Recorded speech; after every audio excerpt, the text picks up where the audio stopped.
샬롬. 하나님의 말씀과 함께하는 2026년 지구촌 새생명교회 우재영 목사입니다. 2026년도는 신명기 8장 1절의 역사, 하나님의 말씀을 지켜 행하면 살고 번성하며 차지하는 역사를 기대하며 나아갑니다. 사랑하는 성도 여러분, 오늘 우리에게 주시는 하나님의 말씀은 마태복음 9장 14절로 26절 말씀입니다. 제가 읽어드리겠습니다. 그때 요한의 제자들이 예수께 나와 이르되 우리와 바리새인들은 금식하는데 어찌하여 당신의 제자들은 금식하지 아니하나이까? 예수께서 그들에게 이르시되 혼인집 손님들이 신랑과 함께 있는 동안에 슬퍼할 수 있느냐? 그러나 신랑을 빼앗길 날이 이르리니 그때 금식할 것이니라. 생배 조각을 낡은 옷에 붙이는 자가 없나니 이는 기운 것이 그 옷을 당기어 헤어짐이 더하게 되며 새 포도주를 낡은 가죽 부대에 넣지 아니하나니 그렇게 하면 부대가 터져 포도주를 쏟아지고 부대도 버리게 됨이라. 새 포도주는 새 부대에 넣어야 둘이 다 보전되느니라. 예수께서 이 말씀을 하실 때에 한 관리가 와서 절하며 이르되 내 딸이 방금 죽었사오나 오셔서 그의 몸에 손을 얹어 주소서. 그러면 살겠나이다 하니 예수께서 일어나 따라가심에 제자들도 가더니 12해 동안 혈루증으로 앓는 여자가 예수의 뒤에 와서 그 겉옷가를 만지니 이는 제 마음에 그 겉옷만 만져도 구원을 받겠다 함이라. 예수께서 돌이켜 그를 보시며 이르시되 딸아 안심하라, 내 믿음이 너를 구원하였다 하시니 예수가 그 즉시 구원을 받으니라. 예수께서 그 관리의 집에 가사 피리 부는 자들과 떠드는 무리를 보시고 이르되 물러가라, 이 소녀가 죽은 것이 아니라 잔다 하시니 그들이 비웃더라. 무리를 내보내신 후에 예수께서 들어가사 소녀의 손을 잡으심에 일어나는지라.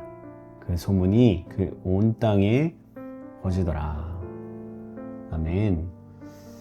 오늘 하나님의 말씀의 제목은 믿는 대로 보는 대로입니다. 금식은 당시 유대인의 세계에서 아주 중요한 습관이었습니다. 당시 금식은 신앙의 척도였고요. 적어도 정해진 금식일을 지켜야만 하는 그런 문화 안에 있었습니다. 그러나 예수님과 제자들은 앞에서 죄인들과 함께 식사하시는 것을 본 것처럼 당시 유대 사회의 종교 관습을 그대로 따르지 않았습니다. 이 때문에 어느 날 침례 요한의 제자들이 예수께 다가와 금식하지 않는 이유, 즉 종교적 관습을 따르지 않는 이유를 물었습니다.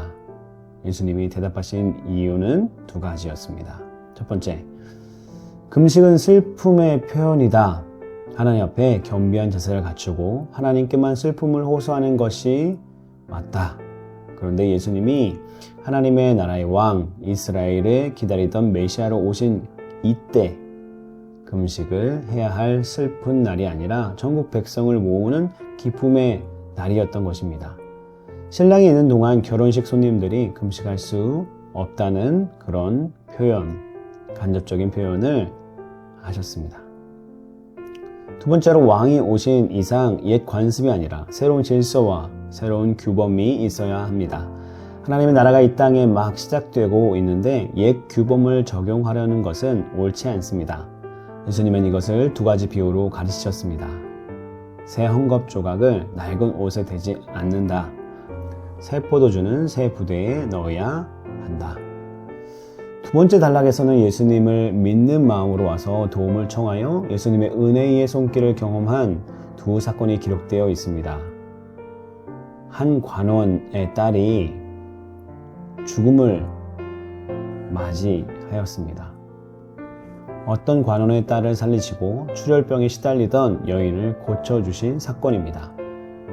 관원의 딸을 살리러 가는 도중에 출혈병으로 고생하던 여자가 예수의 뒤로 와서 믿음으로 예수님의 옷을 만졌습니다.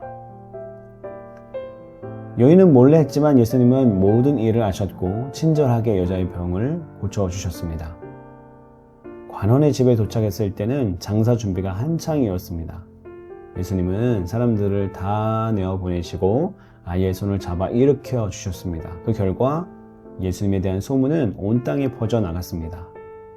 침례 요한의 제자들의 질문을 가지고 예수님께 온 행동과 예수님을 믿음으로 다가온 사람들의 행동이 대조된 것입니다.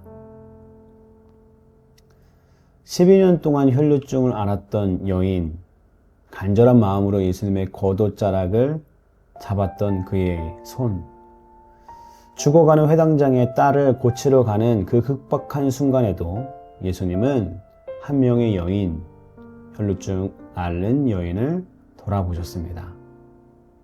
오늘 우리의 삶 가운데도 예수님의 마음으로 산다면, 예수님의 뜻을 따른다면 아주 작은 자, 우리가 신경 쓰지도 않았던 사람들에게 예수 그리스도의 사랑을 전할 수 있지 않을까요?